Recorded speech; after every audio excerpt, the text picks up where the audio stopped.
নেতাকর্মী এবং পুলিশের মধ্যে তুমুল সংঘর্ষ চলছে। সাউন্ড টিয়ার সেল, রাবার ঝরা গুলি সবকিছু ব্যবহার করছে পুলিশ।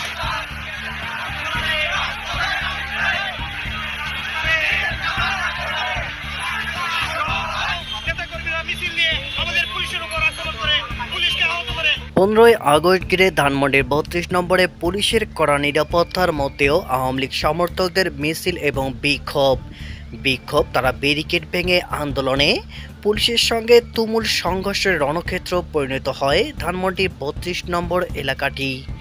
এক পর্যায়ে তারা পুলিশের ব্যারিকেড ভেঙে তারা ভিতরে প্রবেশ করে এবং ধানমন্ডির 32 নম্বরে তারা ফুল দিয়ে শুভেচ্ছা বিনিময় করে। বিভিন্ন জায়গায় তো আওয়ামী লীগ নেতাকর্মী ও সমর্থকেরা তারা রাস্তা দখল করে অবরোধ করে।